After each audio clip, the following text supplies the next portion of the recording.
here soon. Oh yeah, Yeah. that's sick, dude. Me and Ellie are going to do one this afternoon with Love. That's awesome. So that's super cool. Um, but my son's doing well.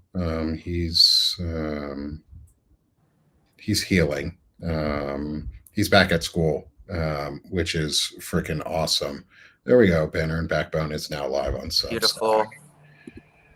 Eventually, it'll show up on the stream, but we're now live. Uh, Welcome to episode 4 of Palantalk on Banner and Backbone. We're doing this again, round 2, with Round two. Nick Barrow and Shane Urich on Palantalk, Yes. episode 4, round 2. You know why? Because 2 plus 2 is 4. Because we believe in truth Oh, here and not false bullshit. that's right. Um, That's right. so, And not everyone understands, myself included, Nick's high level, thinking sometimes. He gets those subtle things in there, like starting the stream twice, multiply that twice. I didn't even catch it, but this is the hey first time I'm man, this, but it's he's, the doubles.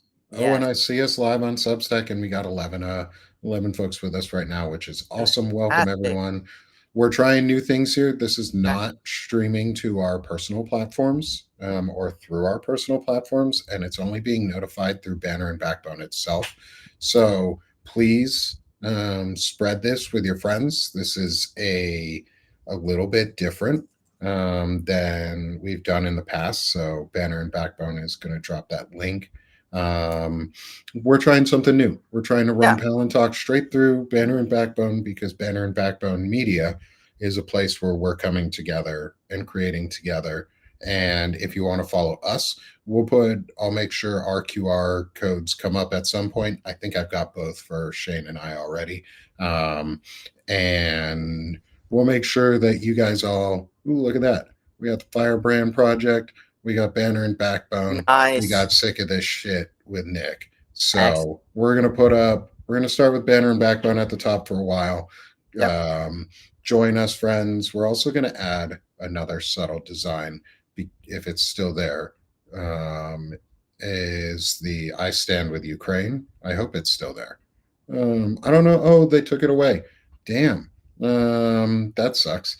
But we stand with Ukraine against Absolutely. the fascism that is spreading. Yeah. Um, and it's spreading fast, dude. Um, like, I want to talk about good things with y'all, and I want to talk about fun and happy shit going on in the world, but there's really not a lot of it at the moment going on. Like, well, I wish I could talk about happier, more fun topics than fucking Palantir rebranding itself as an AI company instead of a military industrial complex company, Right.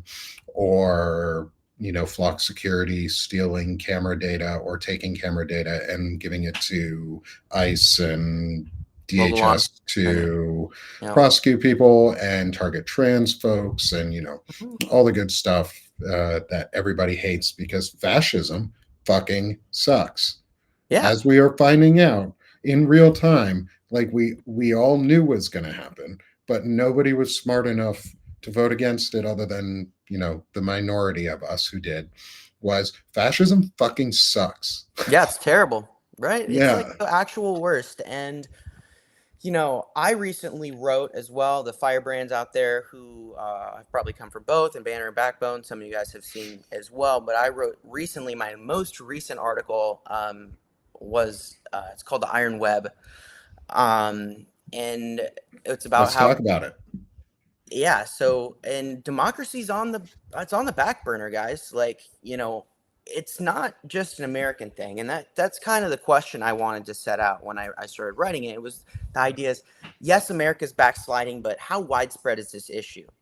And when you look at it numerically, like less than half of the countries, like, that are on, that were on the list that I looked at, which is, there's 167 nations. About 74 of those are democracies.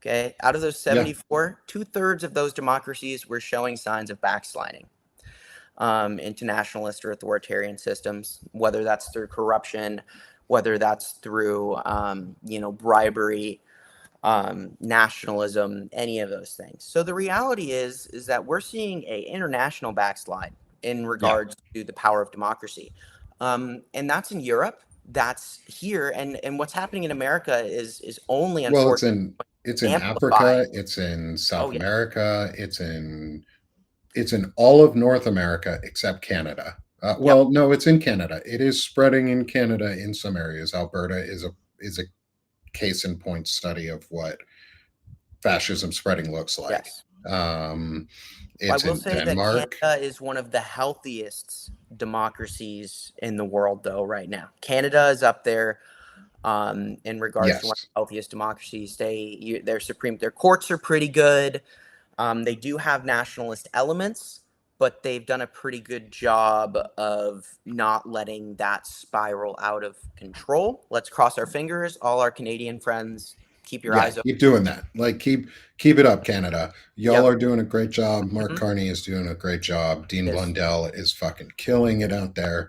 Like Canadians, go find or Americans, go support Dean Blundell. Like he's on live right now on a same time but with Lev Parnas. Go support them. Like follow both of them, subscribe to them, share their Yeah. stuff. Like that's the most important, easiest way you can support creators right now is share and cross share. Yes. Share and cross share across platforms. Help build us here because Substack is just one element for all Mhm. of us. Like none of us are going to rely on Substack as our only platform, as you can see, where Palantalk looks a little different than our normal shows. Like Yeah.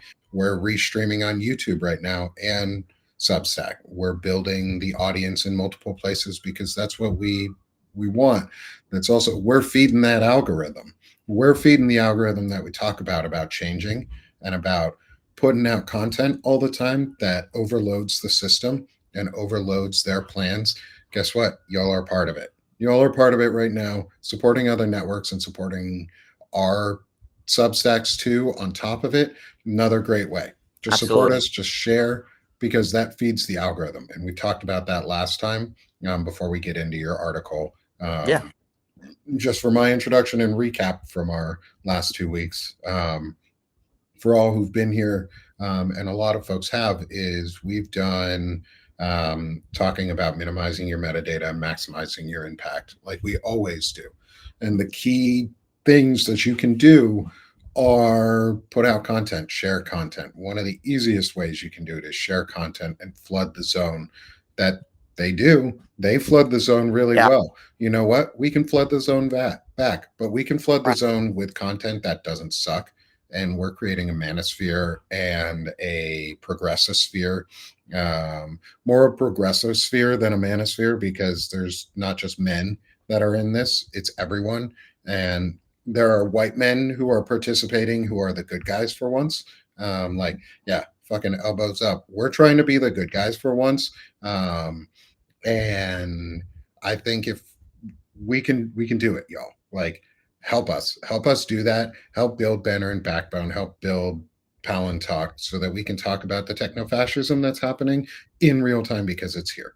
Like we cannot ignore techno-fascism. We cannot ignore authoritarianism. We cannot ignore fascism just in general. It is here. It is a real thing, and it is not creeping. It is running at us. It is Yeah. running at us. And the next step in fascism is troops in the street as a normal thing. Yeah. And they're about to do it in Chicago. And then, if they can get away with it enough, or if they don't get enough backlash, they're going to start doing it in red states in cities. And that's when it's going to get really dangerous because red states aren't going to hold them back the way that blue states are. And people are going to get hurt. Um, When I think and that's part so, of it, right? Like that's a really mhm, important part of it, and so for later in the discussion, I thought it yeah, would be really good to bring a case study because it's always good for us when we talk about these things to have something we can point to and be like, yeah, yeah, yeah, like because like we talk about techno-fascism here because that's kind of the manifestation of the autocracy that we're seeing rise here in the United States. But autocracy itself is, authoritarianism. It takes a lot of different forms, a lot of different niches. But at the end of the day, like an autocracy likes another autocracy, right? Putin's Yeah. Russia likes Xi Jinping's China. Are they the same? No. But they actually, No. at the end of the day, they operate on the same principle. And so what we have here in America is techno-fascism because our autocrats are coming from a neo-Nazi aligned ideology. Um, but the case study that I have for us today is actually about the Uyghur people in China, in Xinjiang province, and how we have a very real case study of how a autocratic government has effectively cracked down using all of the things we talk about here on Palantalk in real Yeah. time with a real timeline with the things that they've instrumented and how they did it. And I kind of got that prepped, and I'm going to bring that in later in the show. And me and Nick can maybe go down that list and see if we can point to some of the things we can see here, maybe see some warning signs, maybe see we're not there yet, etc. And I thought that would be a good point for discussion. But, Is there anything you want me to put up on the screen to help facilitate this? We can add the article itself about the iron web. There's other pieces that we can do. So let me know going through the show. I'm going to let you take over yeah, basically for a lot of this because okay. you're welcome back. You've got a Yeah, huge dude, I'm topic, so and I'm I'll so happy just to be add back. I'll just add into it, brother. It was so good to see you this morning on Dana and Lawrence's show. I was It was I cool was to see you there. I love their show. That's my morning show. So I love um, it. glad you were part of my morning. And I get to be part of your morning twice, so double Hell trouble, yeah, man. a morning of doubles, right? Heck yeah. All All right. right. I'm going to make you a little bigger, I hope. Oh, that made me bigger. Does it make you bigger when you talk? Ooh. Ha Yeah, ha. it I does. figured the Oh, magic look at out. that. Look Look at at that that. magic. All right, Now, man. Take it away, all right, brother. I'm going to link on the screen and stuff while we're doing this. for sure.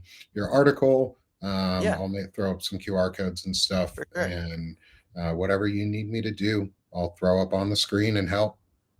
Awesome. Well, obviously, I'm going to reference the article, me and Nick have been talking about, the Iron Web, how greed, fear, and power are strangling democracy around the globe. So, in this article in general, just to kind of give you an idea, I looked at the Economist Intelligence Unit, or EIU, Democracy Index. Okay, so it's 167 countries. And I basically took those countries and I wanted to effectively ask a question. I'm like, okay, like, what's the state of democracy in general? Because, as someone you guys know, I'm a big on geopolitics. I follow the war in Ukraine. I know what's going on in Africa. I see what's going on in India.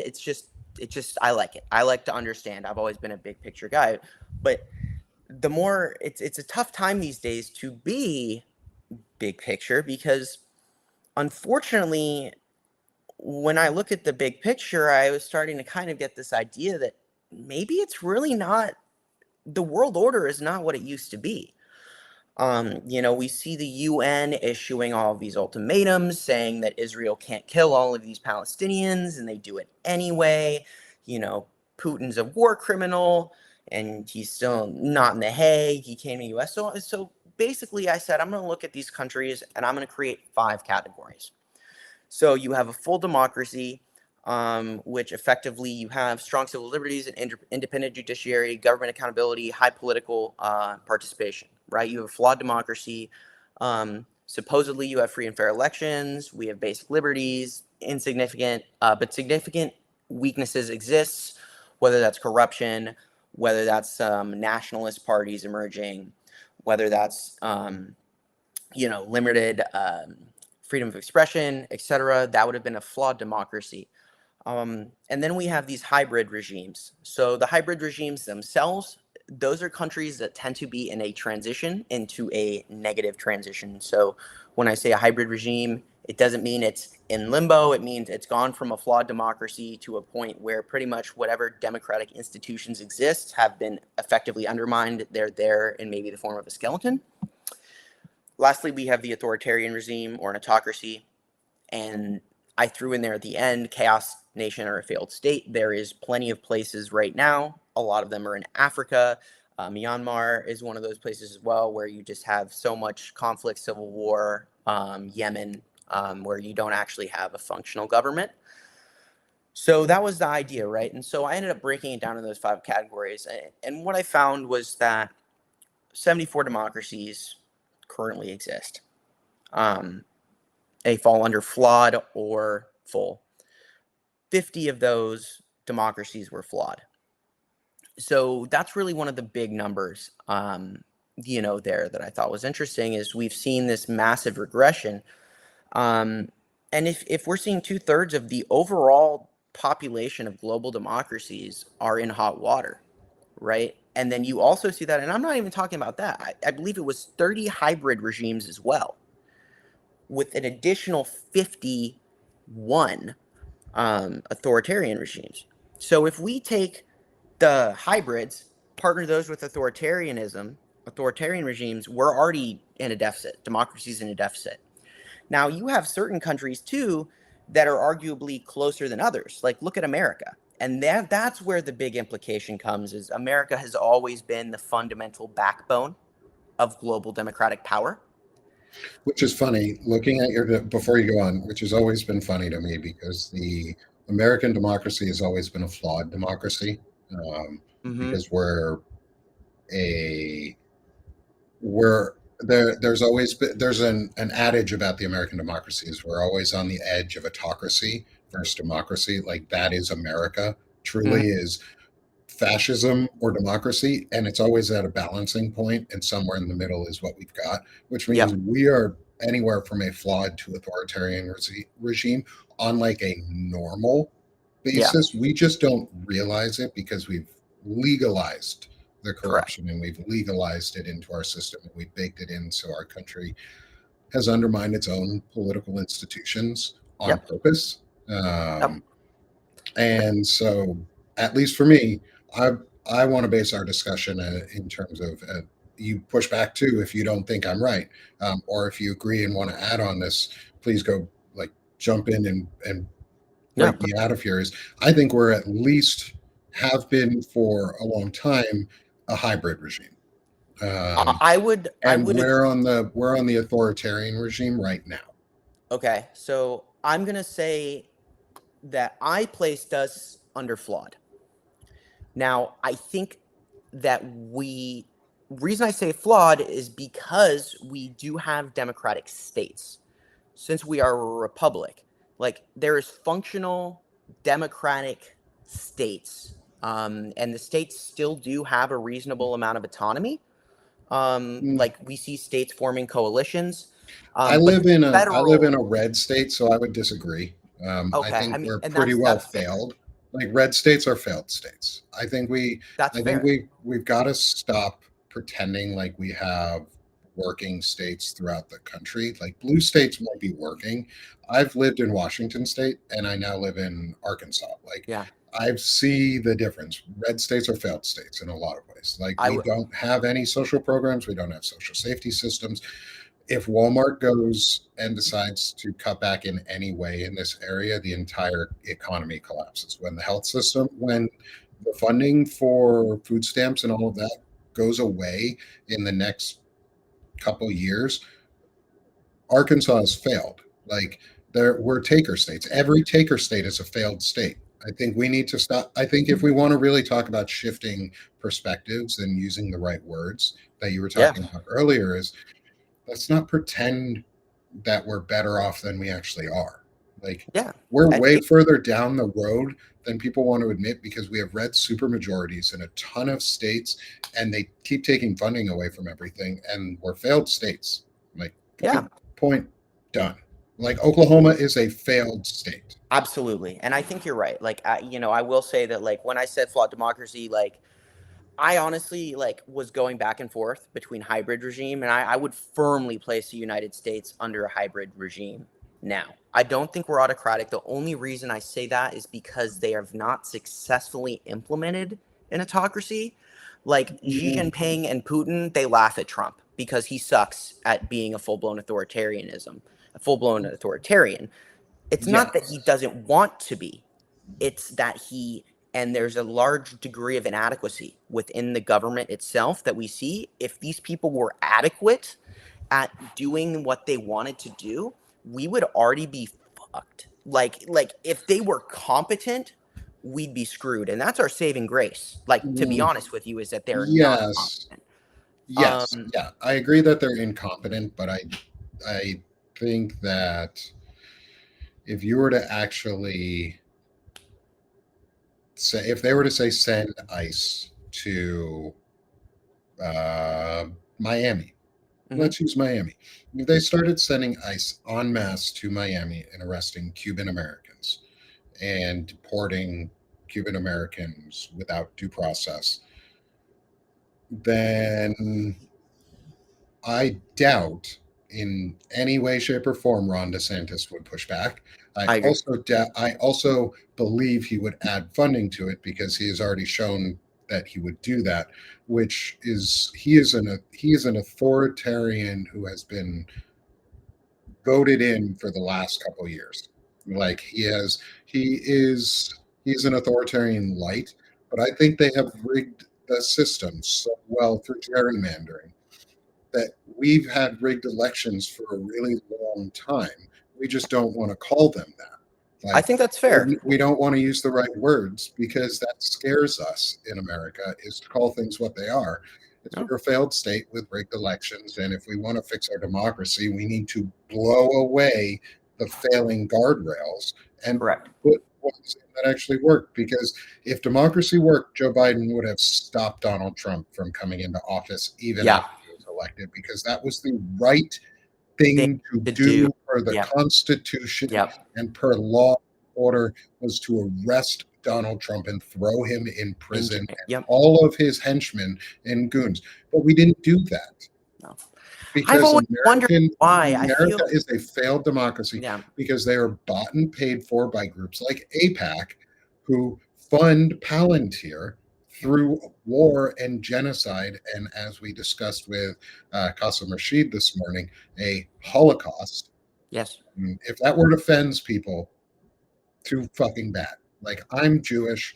I'm deconstructing in real time what it means to say that we can no longer say the Holocaust.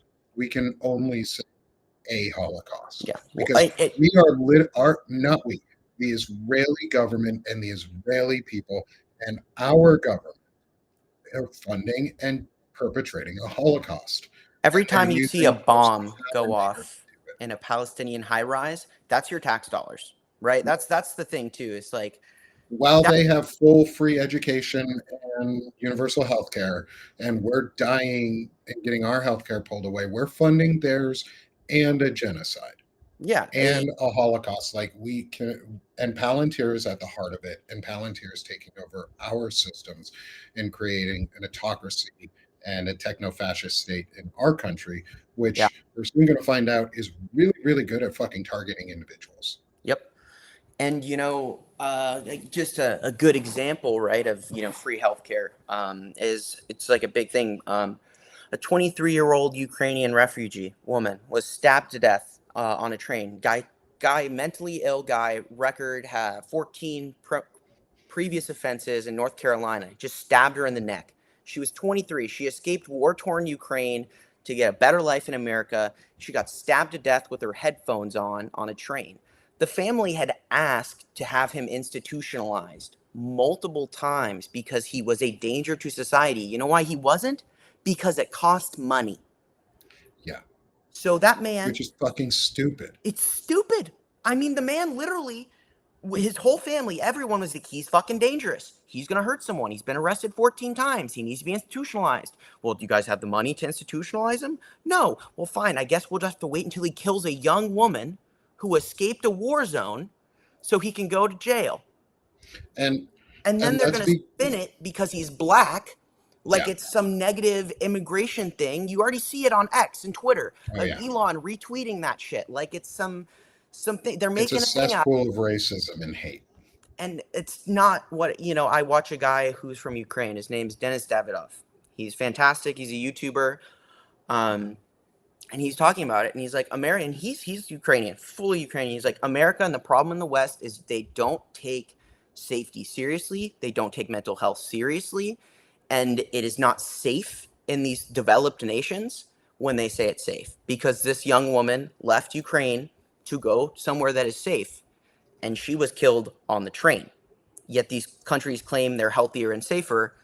That's bullshit. And it's true. I mean, from an objectively foreign person who's like just looking in, call it what it is, bro, because it is. He's Mm, calling it what it is. It's not. And if that upsets you and you're American, good, good. It should yeah, fucking upset you. Like, yeah. I'm We upset. should be upset that our systems are broken, that Yeah, nobody is taking care of us, that we waste our tax dollars to fund billionaire lifestyles instead of providing ourselves services that actually work. Like you're talking about, and I know we've gone a little off topic, but that's okay yeah, because it's still on all of this tech stuff is we could be using tech and AI for so much good. We could be using this technology for so much good. Like the preventative care that could come from AI looking at health records and being able to assess and find minor triggers that other people couldn't process and put together and use actual algorithmic tools that like make models for our health and our services, but aren't trying to then, kill us with or put us onto a list that's going to take us away or ostracize us. You made a good point about institutions, and I want to talk about these real quick. Institutionalizing people, institutions. That's a really dangerous key word on the right, but not for us because we're not talking about institutionalizing people just because you have a health condition, just because you have schizophrenia, or just because, let's say, you have a psychosis or something that causes you to become very, very like severe narcissism.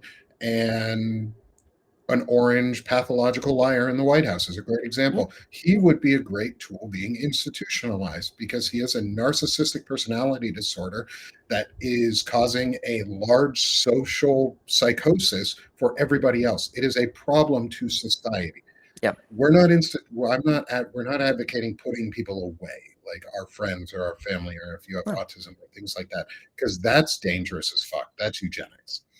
But if you have a real problem where you need help and you need assistance and you need care, like I could institutionalize myself for free at the VA. And it's not a bad thing. I could check myself in for mental health services at the VA as everybody else should be able to do because it should be a guaranteed fucking right. We pay for it for Israel to have it. Why can't we? Yeah. Like, fuck. Like, I get it. It poses a threat. The idea of this could pose a threat in the wrong hands. Okay, well then let's make some fucking laws that protect ourselves and amend our constitution and do things that guarantee rights and data privacy and Yeah. protections so that you can't be taken advantage of and put it like base it on people again. But anyway, I digress from what we No, I were mean, I talking think about. that was It's all because the tools invaluable. are important and Yeah. the tools that are being co-opted by Palantir, by Flock Security, by threats, by nihilistic fascist threats, end of world time threats. Like that's what they want. Peter Thiel, Curtis Yarvin don't care if we survive.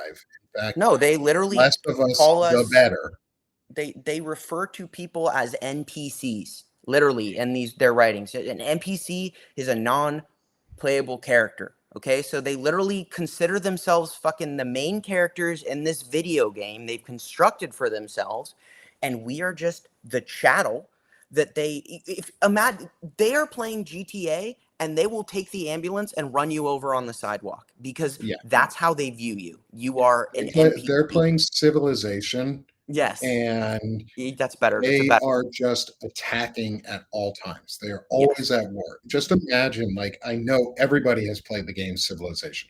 Fantastic fucking game, especially if you're neurodivergent and you just need to sit there for hours and just click buttons. It's Hmm. so much fucking fun. I cannot. But anyway, I digress. But it's like Civilization to them. We're just pieces. We're little players that they get to move turn by turn, steadily grow, build their empires, and spread. And then when they butt against each other, they send out propaganda and they do psyops using tools like Palantir and Flock Security to control your movement, to monitor where you're going, to take your phones over and find all your data and access Yep. everything and scrape all of the information. And that includes all your passwords and all your secure crypt keys and your crypto keys and your anything you might have stored on your phone that's encrypted. They get to have access to, and guess what? They have the unencryption passwords. I guarantee you. I guarantee you they can unencrypt it because they're in contract with the government to do that. So if That's you think a your data is safe, it's fucking not. that's a Move it good to some, I segue guess here. I guess one piece of information on minimizing your metadata and maximizing your impact is get some local fucking hard drives and make your own local data, like Or data store. what if we just brought back typewriters? Fuck it, let's all go analog. No, You know? no, please, please, God, no. I don't want typewriters. Like I literally learned. I know I'm playing with my beard a little bit, but it feels odd. You're Um, making me jealous. I can't. I I love don't. my beard. I hate the way that Restream does it. Is I have to watch myself in the mirrored camera, like Oh. so that my flag flies the correct direction. Mhm. Um, and it's weird because I have to do like opposite head movements to see myself. But I see my beard in the light, and I'm like, ooh, it's so pretty today.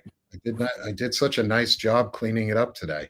Yeah, Um, my beard's really but light, and anyways, just like you just can't get see it in your the own light. data, like get your own local data hard drives again. Like invest in a hard drive or two and um put your stuff on it. But please God no, we're not going back to typewriters. I learned on a typewriter when I was little because my mom had one. Also, happy birthday, Mom. I love Happy you. birthday! Happy birthday. Happy I birthday! hope you see this. I'm going to clip this for you too. Happy birthday, Mom. I love you. I hope you have a great day. I love Uh, that. I couldn't do that in my earlier life because we were talking on a much deeper very we were talking about a Holocaust in Palestine, and that didn't feel Yeah, right to wish my mom a it's happy best. birthday It's then. best if you do that now, because unfortunately, we're going to talk about a Holocaust in China in a minute here Yeah, too. yeah, So yeah, let's yeah, get yeah. that out of the So way. let's get back to our main subject, which is unfortunately holocausts. Um, Before we get there, real quick, I am going to drop a link into the chat, and we're gonna boost this link as best we can. After meeting with Qasim Rashid this morning, Lawrence and I decided while we were on air, we are going to use our platform on Banner and Backbone to defund the genocide and Holocaust, and support any efforts as best we can, especially because there are a plethora of like phishing attempts out there for Gaza, Yes, there sending is. money there. So we're using a 50% off link, um, for anyone who subscribes to Banner and Backbone. If you are not already a paid subscriber and want to subscribe through that, or encourage others to subscribe through the link. All of the funds we are going to work with Qasim Rashid. I'm going to reach out to him because I can, and I've met with him a couple times. So I'm going to work with him on making sure that the money actually goes where it needs to, because he has a Awesome. much better understanding of who to trust and where to put that money. Yep. Talking about maximizing your impact, come subscribe with Banner and Backbone. It's easy right now. It's free, and if you want for paid, it's half off. So come subscribe with us. Absolutely. That's what, the only way to, Learn and plug the network. grow you got to plug the network. The only way to grow a movement is for people to, one, like you watching helps grow a movement, right? Helps grow the network. The algorithm's going to notice that. And you hang out with Nick enough to know that the algorithm is a living, pseudo breathing thing that really cares about what you do. It really does. It really cares about what you do. So subscribing is one thing. Becoming a paid subscriber, that's like icing on the cake. It's going to love that. So if you can swing it, subscribe to Banner and Backbone. It's a good move. You're supporting a good cause, and me and Nick and all the other contributors out here are going to keep screaming and talking about the shit that the mainstream media won't talk about, and that's what Banner and Backbone is here to do for you and for every other democracy-loving individual on this planet, not just Americans, but people all over who love democracy. Um, And I'm putting up what I'm doing right now while Shane's shifting our topic, because I'm getting our QR yeah, code. screen. Cool. I'll kind of go. Are you familiar with the Uyghur genocide at all, or are you? I'm not as familiar, so I'll give we'll give you. it. Yeah. So the Uyghurs are a Muslim Turkish ethnic group in Central Asia. So you look at China all the time, and like China's huge. Like it's like Russia. It's big. And it's got so many ethnic groups within it. It's when people think like, and it's common, right? You're like, oh, Chinese people, and you think of like the people that are gonna be from like Hong Kong and the other major cities within China. You think of Xi Jinping and the CCP, Yeah, that aesthetic, right? So that typical demographic is what you think of. But there's a lot of people in China that are not what the ethnic Chinese would prefer. So, like nationalism and forced assimilation, all of this is not a unique thing, right? So, unfortunately, everywhere you look around the world, Africa especially, like no one's talking about the genocide in Sudan. It's arguably the numbers are worse than Palestine. They're actually worse. And yeah, not to minimize the death of anyone anywhere ever, but what's going on in Sudan is horrific. But it's an African nation, so it's even less important to the global dialogue. So a lot of what happens in Africa gets swept under the rug. But there's ethnic cleansing going on everywhere, and China homogeny is very important to Xi Jinping and the Chinese CCP. They want everyone to speak Chinese. They want everyone to call Xi grandfather. They want everyone to do exactly what the CCP is doing wants them to do because they are genuinely probably the closest in the world to an Orwellian state. If I'm like looking at it objectively from like if I'm read 1984 and I'm like, oh yeah, like that China's pretty close. Like yeah, they've really got a lot of it. They've done when I say a good job, I mean strictly objectively speaking. If you are trying to implement a autocratic system, they've done it. And specifically, you have the Uyghur people, which are they're more Middle East than you would consider them to be like Chinese. You would look at them and they're as far you know it's also known as East Turkestan. So there's far west in terms of China towards that Middle East area, um, down by Kyrgyzstan, Kazakhstan. So they are ethnically not Chinese, and they don't appear that way. They have their own language that's unique. And this has been a big problem for China, especially Xi Jinping, who does not want a multicultural China. It's very important to him that he has a uniform cultural experience. He wants all of China to be the same way. And like, if you look at China historically, like they've done this in Tibet. They've done a lot of to minority communities they don't like. They just get rid of them. yeah, And the world has been very quiet about what China does to these people. And what they've done to the Uyghurs is arguably probably one of the most horrific things I've seen. And it's also the best case study that I have seen of successful um, techno autocratic implementation of and to execute and perpetrate a genocide of an existing large population.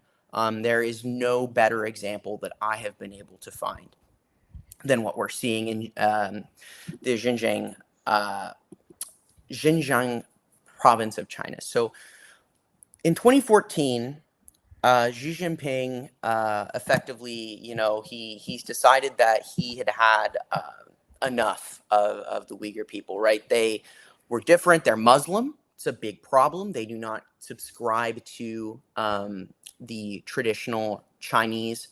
I believe China is actually agnostic. I could be wrong. I want to say China's predominantly agnostic. I Don't think, quote me on that, but yeah, don't quote us on that. don't quote me on that. Um, But but there's a let's religious difference. to be more specific for the Uyghurs, Yeah, they practice aspects of Zoroastrianism, yeah, um, and adopted Manchaeanism or Manchaeism um, as the state religion for the Uyghur Yeah. Khanate. A Yes. So long time ago, but yeah. also some Buddhism in there. So Yep. they're much more diverse than just the fact that there's like two or three aspects of religion that are not based on maybe Taoism is maybe like the closest approach, but I don't actually know if there's a state mandated like belief system for China. Um, I should have gotten more on there. There was just I'll so look much at that while together. you But talk. in general, so what we saw in 2014, and this is where I think we're going to immediately start to see, and what I'm going to kind of lay out here, Nick, is the steps they took to implement the full uh, processes where they are now. Because where they are now is they literally have, they're putting people in prison based on a social credit system. If you get a certain score, they will incarcerate you. Young people are taken off the street and having their organs trafficked out of their bodies.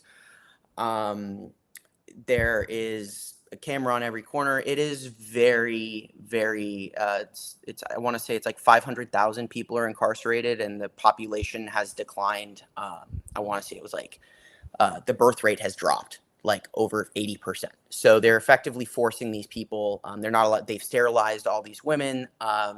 So they're effectively trying to get rid of all of these people. It's a Holocaust. Okay, using the word, it's a Holocaust.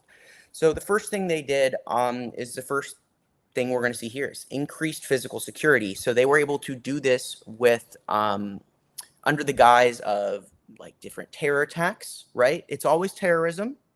It's always terrorism. So that's the big Yeah. thing where we got to be looking for, right? Is when is the big terror attack going to happen here? Well, we already saw the first preempts of what they are going to consider a terror attack because they called a I'm going to use trans lightly in this Mm, context because I have doubts on from knowing and meeting folks in the trans community and being friends with folks in the trans community.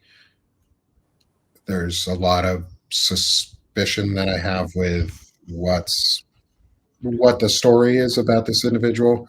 Um, and so I'll say they were identified as trans, which gave the government the ability to then start saying Caroline through Caroline Levitt and their propaganda system, which is fueled through many of the same funding mechanisms as Palantir, is through these right wing networks that fuel these propagandas messages. Is she started calling trans people demons and terrorists, and now the government is saying that they are going to restrict firearm access for trans terrorists. But mhm. and there you go. You have your terrorist right there. That's Yep, they've manufactured a terrorist, and we they just haven't given us the true false flag event yet. correct. Like And I that's the big thing is there's going to be they're going to we're going to need some sort of a false flag event because what comes after that is that's what they Chicago is see going to the turn into. events. And so then you have this what was called the Strike Hard campaign against terrorism. It was a mass crackdown. The police and military flooded the streets. There was mass arrests. Uyghurs, they're known to have long beards. It's ethnically normal. Like if you're in that demographic, men tend to grow long beards. It's cultural in that area. It's also genetically like it's just you just grow a beard. It's part of Yeah. the genome Those who grow type. beards well tend to grow beards. Like Yes. that's why we grow our beard is because we can grow it well. Like it is a genetic thing too. Like it's from certain areas, the areas that the Uyghurs are from. There's a reason I power read the Wikipedia article on them, Yeah. or I'm power reading it while we're going, and some other stuff about China. I figured out they have 5 approved state religions. But anyway, those of us who grow beards are all, a lot of us tend to be from the same areas, Hmm. especially those who practice Zoroastrian based religions, such as Judaism, Christianity, and Islam. All 3 of those are based off of Zoroastrian practices and they Yep. stole them. And the pantheon, God is just a part of the pantheon of the Zoroastrian pantheon and broke away and was the god of war, which is why we are so warlike when we follow Christianity or Judaism. The Jewish people are very warlike. Like we can't pretend that we're not. Like we see it. There is a living Holocaust going on in Palestine that shouldn't be fucking happening. I Like, watched a video that was very interesting. As a guy I love, it's his Simon Whistler. Anyway, I'll send it. I'll send you the video. But he yeah, did a video about Israel and how the Israeli cabinet like has been taken over by like these crazy, crazy extremists like in the last 2 years. yep, Um, and that could be another discussion. yeah. We're gonna have to talk about that. Goes into But our discussions here too. yes. But so like they said, growing a beard, if you wanted to wear a veil, which is associated with your religion, or even possessing certain religious materials, right? So immediately they've picked their demographic, the Uyghur people, they're undesirable, they're not non-conforming, and so they're going to go and they target very general things, right? To go ahead and get these people and demonize these things. Here's where I think that if we start to see this on a large scale, because a lot of these things are pre-existing, but if we see this on a large scale, this is going to be the next big step. And it was the forced mandatory biometric data collection. Now, a lot of us have had our fingerprints printed or, our eyes scanned somewhere on our phone. Now, the difference that what we saw in China is they would round people up and they would force them to give the government their biometric data. And I can Uh, tell you exactly what tool they're going to use to do that in the US because I've trained on it and I'm actually a certified instructor on how to use them. It's called a PCAS. It's a lie detection system that's not really a lie detection because lie detection doesn't actually work. But it's a very judgment. It's a very easily corrupted and easily manipulated tool. But there's also a scanning system that they give you made by like engineered by Palantir, I believe, or one of those similar companies. It scans you. You take pictures. It scans your retinas. It takes all your facial features because guess what? Everybody's retina is unique too, and yeah. that's more unique than your fingerprints because your fingerprints aren't actually unique. There are multiples of your fingerprints out there. They found that out. There's enough humans out there that there are multiples. Retinas, however, are distinctly unique per human being. Once they have your retinal data, there is nothing that they can't unlock anymore, basically. Yeah. Well, and actually, I want to correct myself here because there is instances where you're taken in or arrested for some arbitrary form, and they will take that data. But what they did actually to get most of the Uyghur people for their data is they did a universal healthcare system Mm. where everyone between 12 and 65 got, like you said, their fingerprints and their irises scanned for free. And if they went, they were then forced to, you need passports to travel in China between provinces. They would Mhm. take vocal scans. So now they can also acoustically find you as well using all of these things. So that was the next big step, right? So you see, they've demonized these people. They're now on a watch list for whatever arbitrary reasons. They can now be surveilled.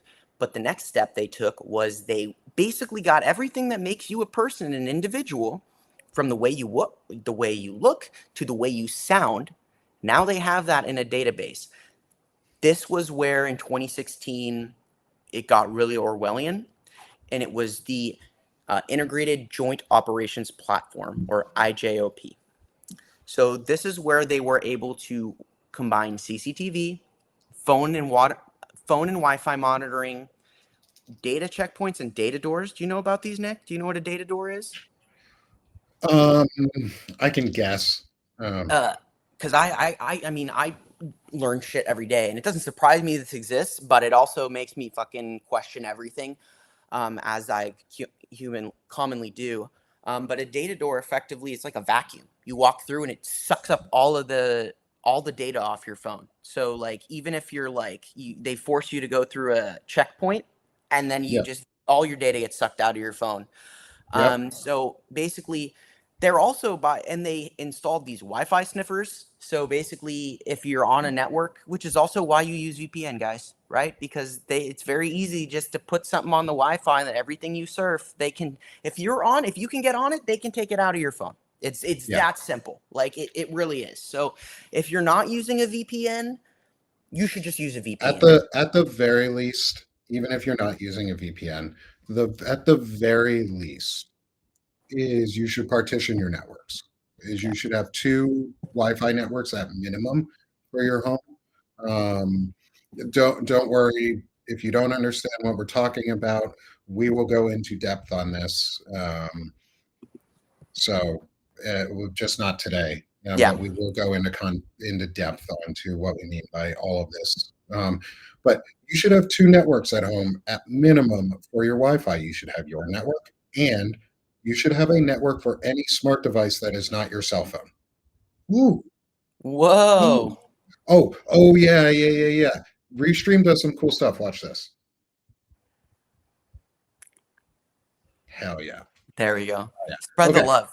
But anyway, Yes, I got the last on this 5 point rollout here that they got. yeah, Because but the last, which I thought was interesting, but I also think this is very valid, and it was the grid system. So the grid system is something they did where they forcibly relocated traditional Chinese families into Uyghur communities.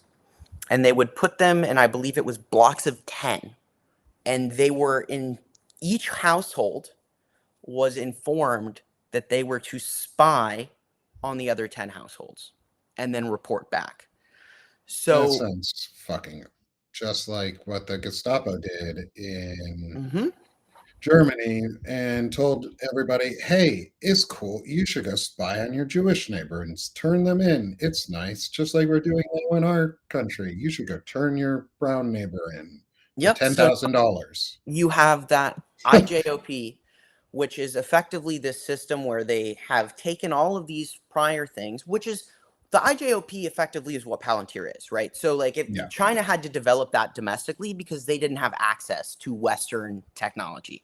But we already have an IJOP, okay? That exists. It's existed forever in this country. So what they did do that was most interesting, though, and which is most interesting, it's all horrible, but the social credit, they yep. Oh, yeah, instituted a we're getting very there. efficient social credit system using the IJOP. So if you're texting too much, right, like they'll ding you down. And if you're in a certain community, right, so if you're, because every Uyghur person in the Xinjiang province has a social credit score.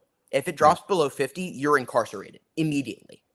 So you're constantly living in fear of your social credit score dropping below 50. That means if you pray and they hear you muttering a prayer under your breath because they can acoustically find out it's your voice, your social credit system might be dinged. Did you spend too much time on the phone this month?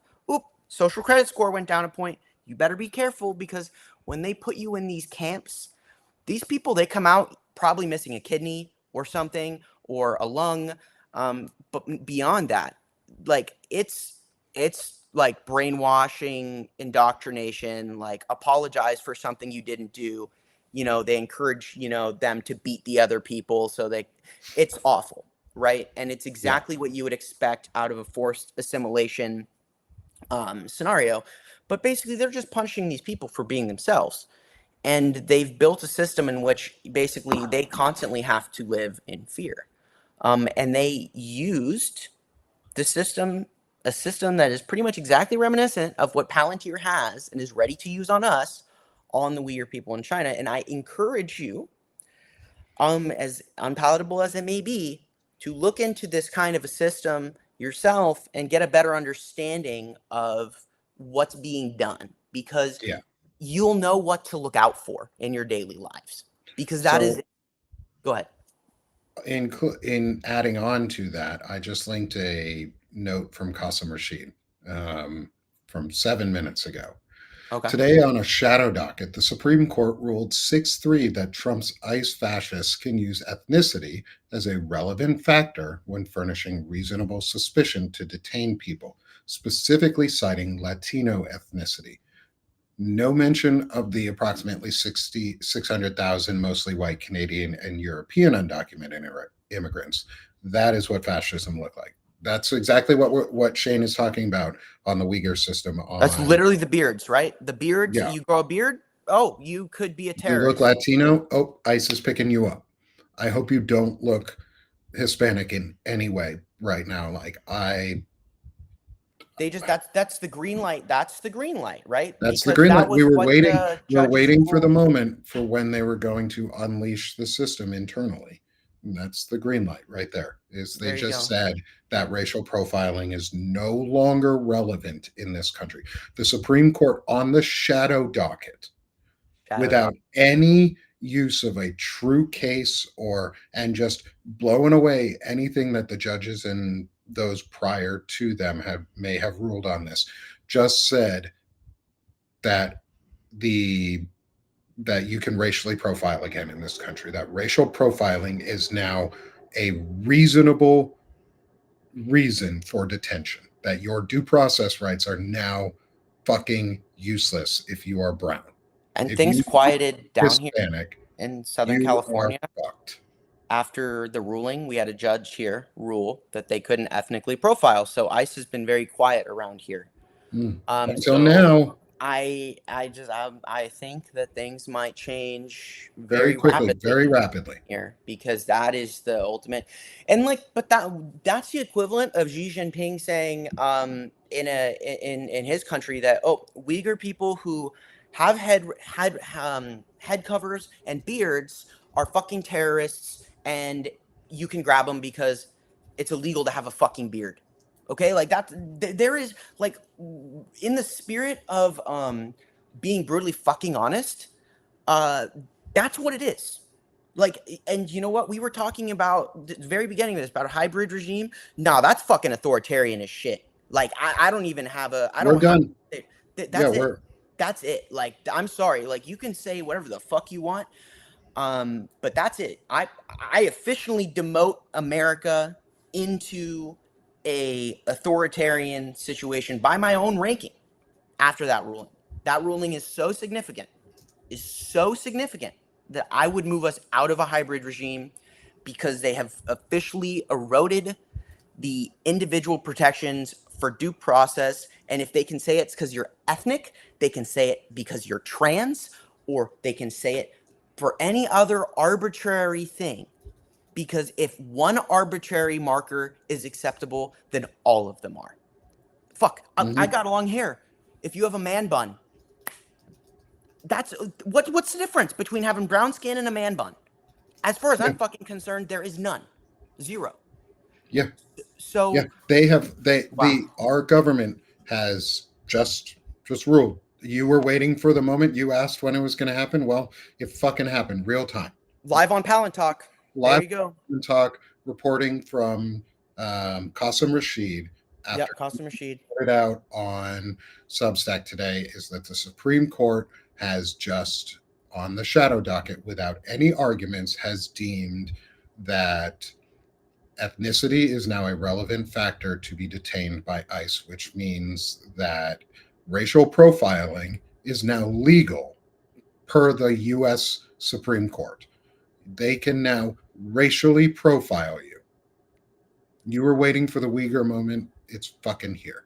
I guess that, yeah, that there I like the and just to be like clear, like I know everything is these they're still building the fucking concentration camps, guys. They're still building those things. Like they're fucking building them right now.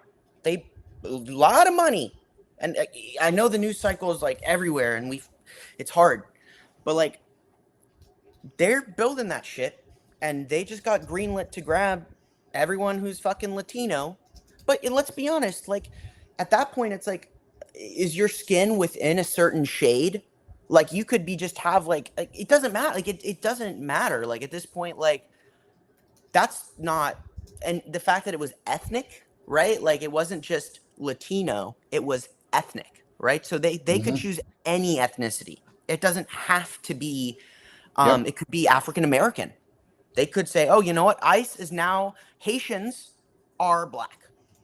So if you're black, ICE can arrest you." It, boom. Like it does not matter what ethnicity it is. Like Our that is surveillance state is going to wow. predictively profile ethnic cleansing. Yes. I don't And know how else to say it. it's just that's it. Like it's crazy to me that we're sitting here talking about this, and I really wanted to bring this out today because I wanted to, like, I don't know, we knew this was coming, but I wanted people to have some warning, I guess, or like to have a little bit more to see it coming. And it always sucks to be sitting here having the conversation and then have it be like, oh, actually, yep, there you go. um but there you have it, right? Like that's why. Predictively profiling ethnic cleansing. That's going on my Substack right now. Yeah. We're about to be just be aware that they have reopened they've put a nice detention center back at the army base where they had the Japanese concentration camps during World War II. Yeah. They're turning Texas into concentration camps. Florida has one that they were told has to get dismantled, but they're not going to. There's other places already around the country that we don't know about, that they have not spoken about, where these are being built. Because these are private facilities, right? They're private. Yes. So they don't need to, they're not public. The thing is, they're not publicly operated. They're contracted, which means they don't need to put nearly as much forward in regards to these facilities as they would like a base that they're putting something when on. So, when we are done with all of this, when we are through all of this, because there is another side, there yes. is the other side to all of this.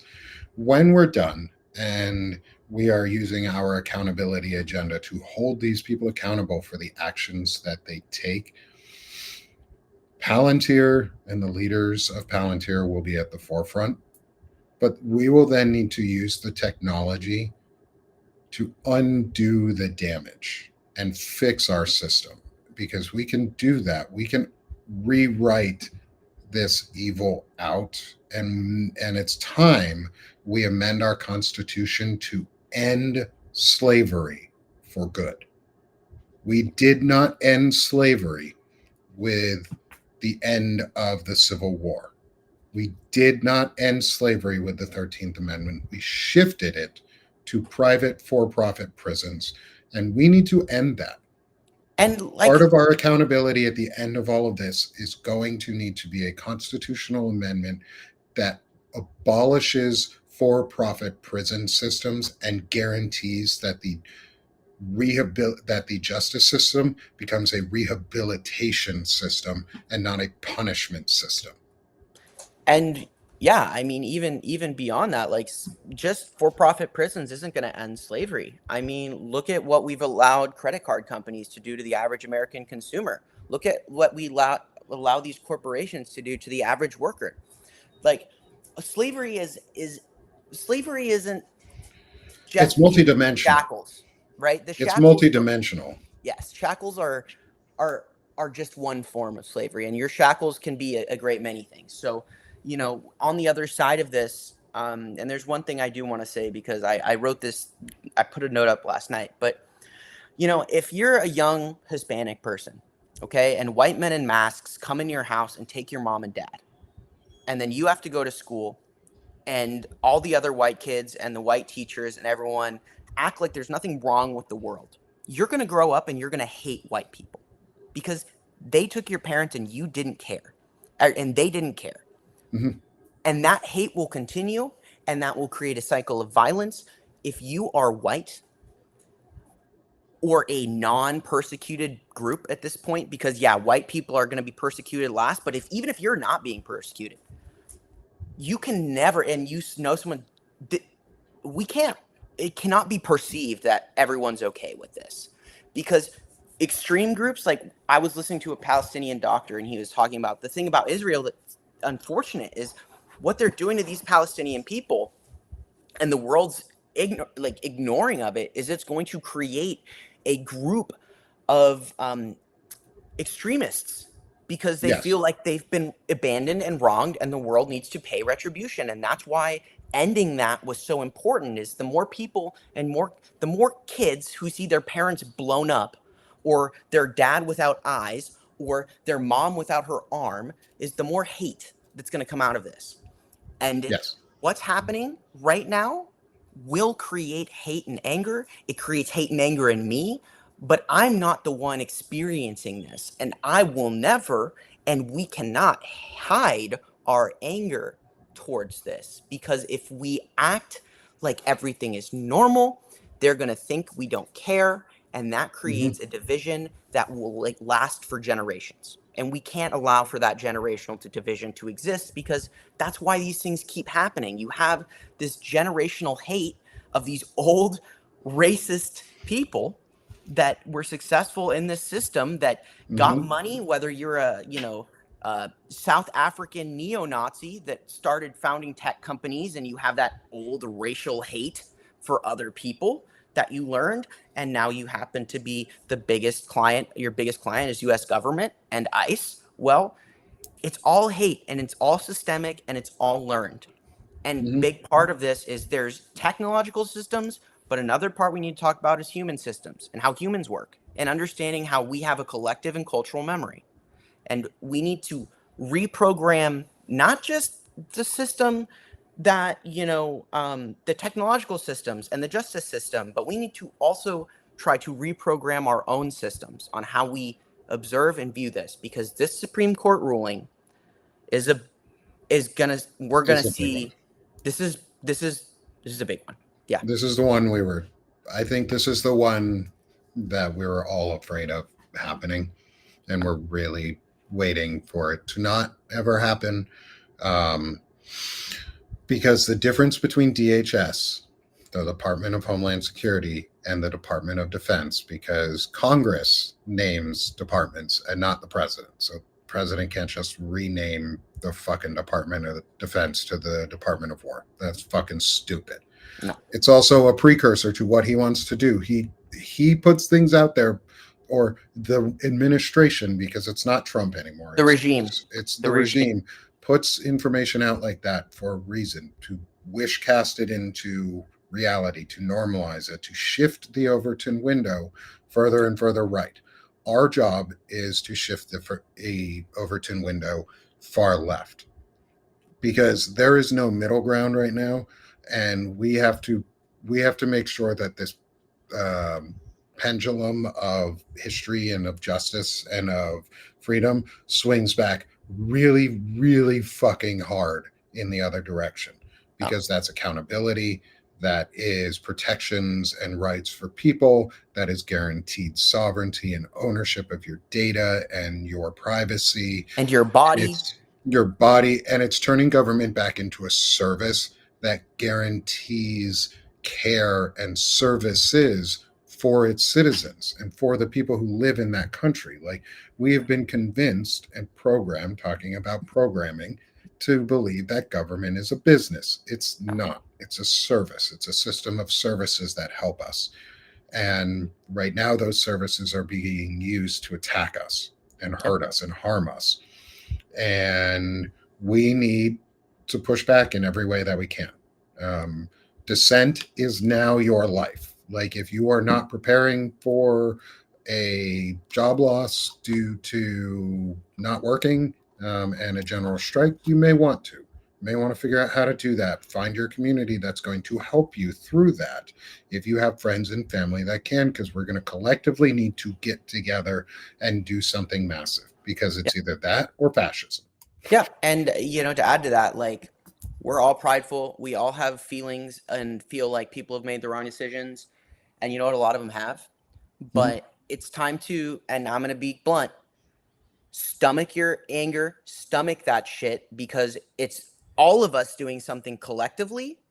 And if someone is willing to help defeat fascism, you better just hold your tongue and just let them do it. If they want to strike and they made a vote you don't agree with and they got conned, Who cares? Because right now they're a body working in a store, and if you want that store to feel the pain, you need them not working with you. So I talk about this with Ethan Faulkner as well, but it's the vertical war. Enough of this horizontal shit, because you know Mhm. what? It's over. It's over.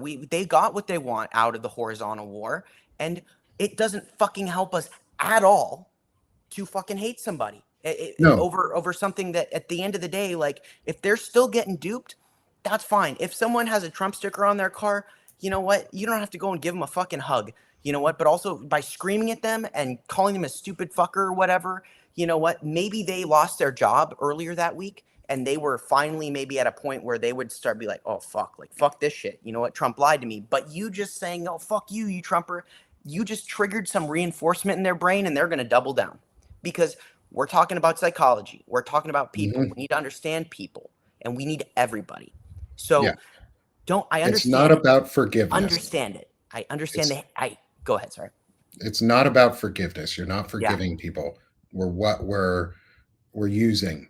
We're using people. Sorry, Yeah. friends. If you're a right Right. winger who I don't agree with on 99% of the stuff, I'm using you. I'm just honest.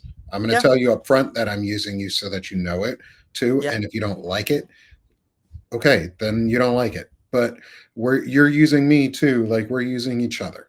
Yeah. We're using each other. We need to rely on each other.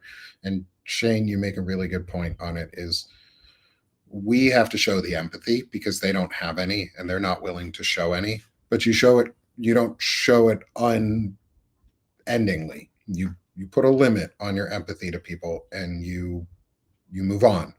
We have to work with as many people as we can, stomach some of the people that we don't want to work with. Like, none of us like Marjorie Taylor Greene. But if Yeah. she holds her promise and stands on the House floor and says every fucking name in the Epstein files and every name associated with Epstein, good for fucking her. I'm so glad she's doing that and Yeah. willing to say that. And same with Thomas Massey, same with Tom Tillis, same with that group. Like those three, support them on the issues that are important and press them to continue doing that because then we break that cycle. A lot of us have said or done things that we regret at this point in life or have said things that are really mean and hurtful or racist or unintendedly racist. We need to confront that. It's an active thing. It's not good enough anymore to be passively anti. It is, No. you are actively for. Like, Yeah. what are we actively for? And if you're for something, you better actually be for it, which means you better stand for it.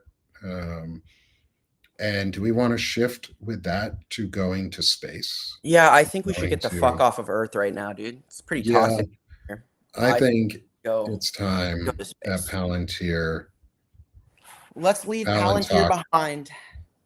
Let's Palantalk leaves Palantir behind, and we go to space. And see. we talk about something a little bit nicer. Oh my god. So before we get there, we're going to space right now, y'all. Thanks for being with us here on Palantalk. It's Shane Urick and Nick Parrow.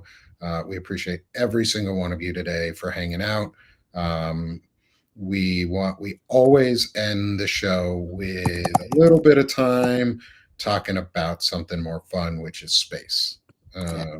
And technology in space or whatever we want to about space because Shane and I both like space Love it. and space technologies and things like that.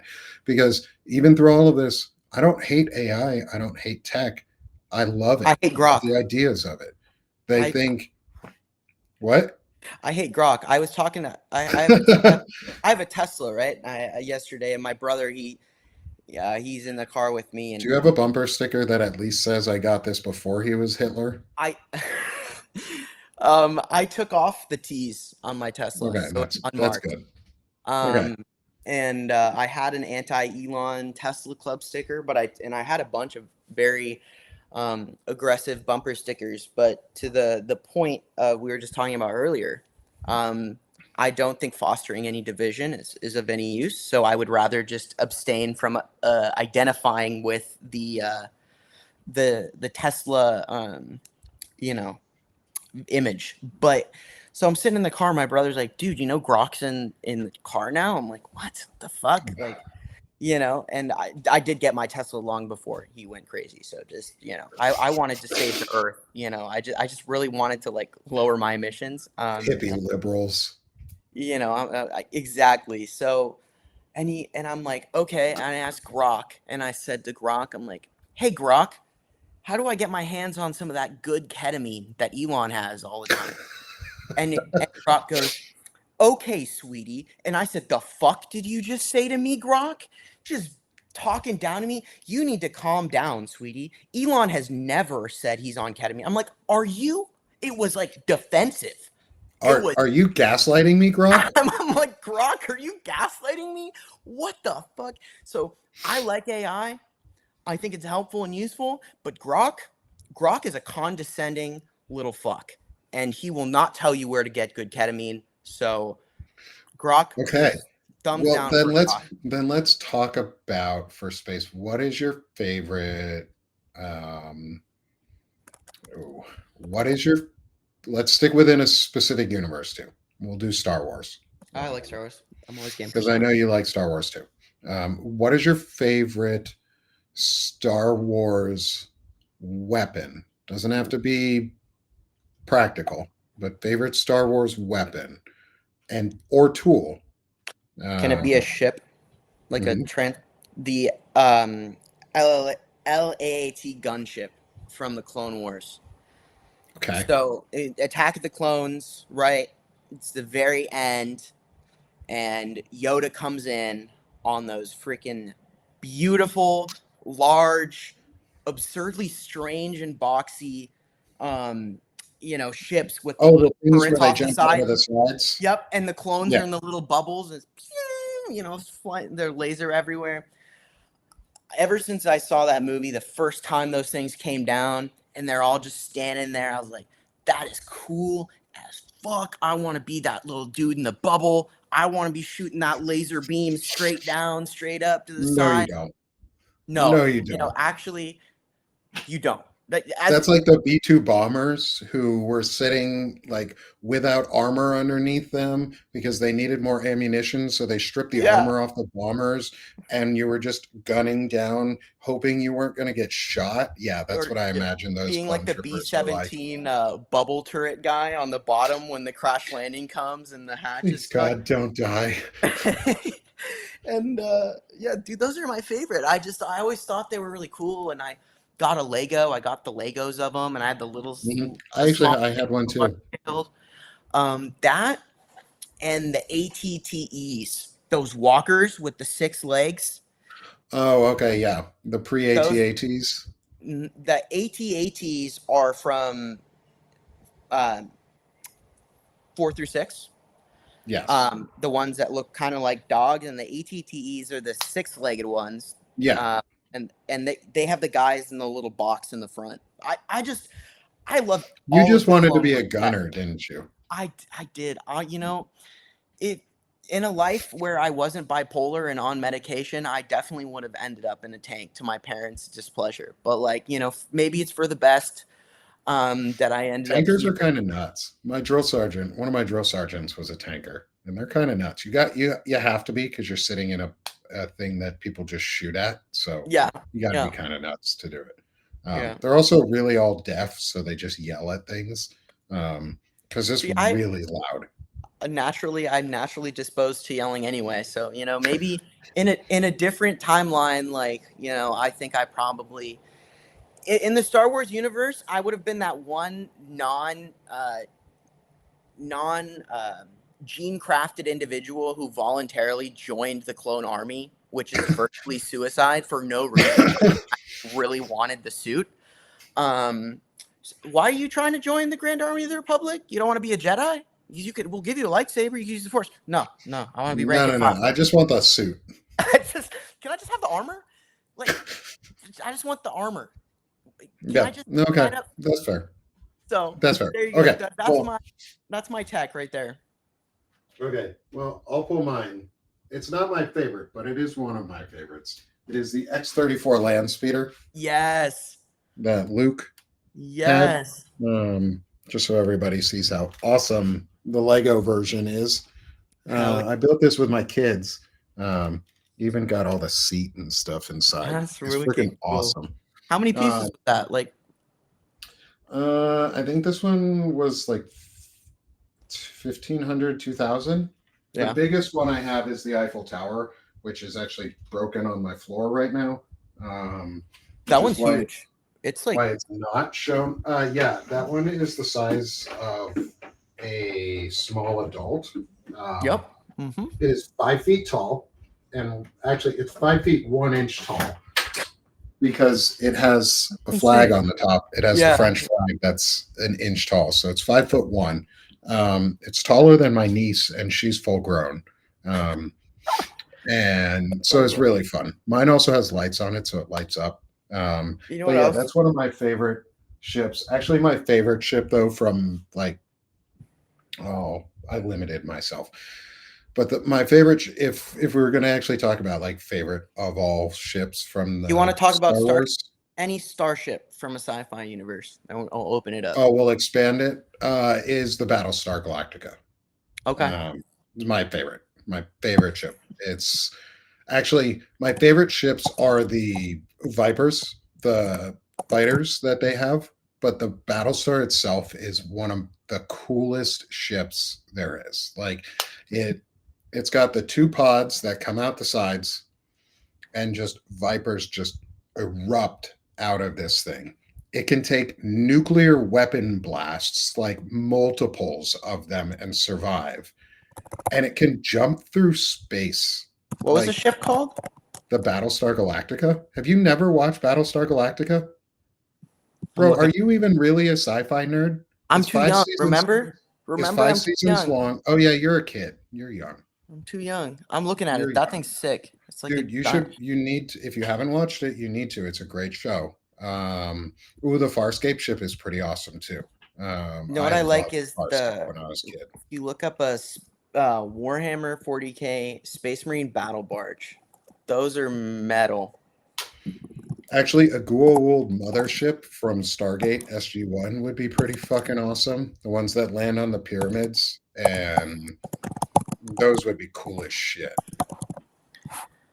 They're fucking cool. It's like they're like all goth. What was yours? Warhammer 40K what? A Space Marine battle barge.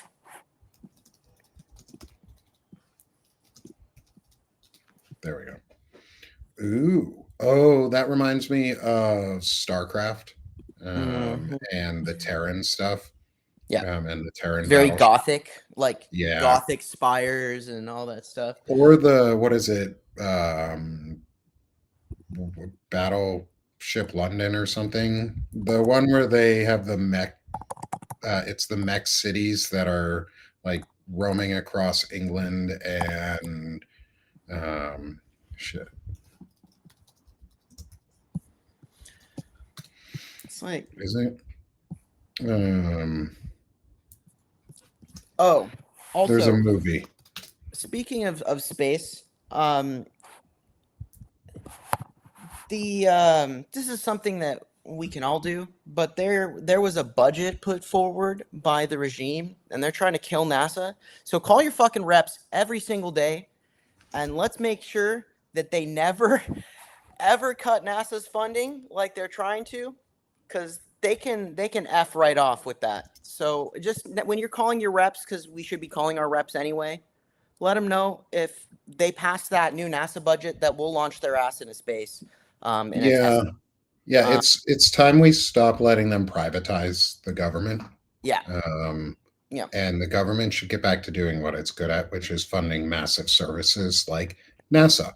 yep. The movie was Mortal Engines that I was thinking about. Mortal Engines. Steampunk. You'll like it. It's a Peter Jackson Okay. co-written movie. It's just fun. It has no real purpose, but it's a fun movie. Oh yeah. And so yeah, like to end our space talk, to come back to Earth a little bit, is call your senators, call your legislators, both local and federal. You should at least be calling your federal ones once a week right now. Like every week, you should be calling at minimum and reminding them that you hate almost everything that they're doing. and Yeah. that if they're taking any APAC money, they can go fuck themselves. Yep. Like that they should either stop or they're going to lose their job. Like Yep. if enough people say that, that changes things. Like Yep. our voices have huge power, and we should use them. And we Why should use those voices. strike? On planets all over the universe, in every sci-fi verse, there's one thing that the people do to collectively demonstrate their displeasure. It's strike. If you need big Right. space bullets made, the people don't want to do it, they strike. Guess what? Your big star cruiser can't shoot nuclear bullets at anybody. If we want the government to stop taking our tax dollars and using them to kill people, whether they're in a boat trying to get off the coast from Venezuela or whether they're in a freaking city somewhere, anywhere in the world, we could just say, you know what? No more. We could. Don't We could. ever forget. We could be like any other sci fi population in creation. We could just say no. Yeah. And so to end our Palantalk, almost back where we started, but keeping with space, is just like in Star Wars, let's send our best out. Let's stop sending the red shirts. And they shifted the red shirts to red hats, but let's stop spending the red shirts out and let's start sending our crews out that actually know what they're doing and have some courage and show some bravery and create and use yourself wisely and the power that you have here effectively, which is share, like, restack, send out, join our other platforms, follow on Banner and Backbone. I'm going to plug us for a second. Yeah. Is on our screen is the not in our names QR code.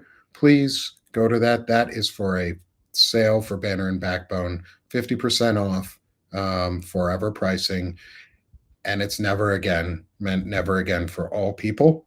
And all of the proceeds from this are going to support the ending of a Holocaust that is Yeah. happening in Palestine. And we're going to work with Qasim Rashid to ensure that we can get those funds to the best place, Yes.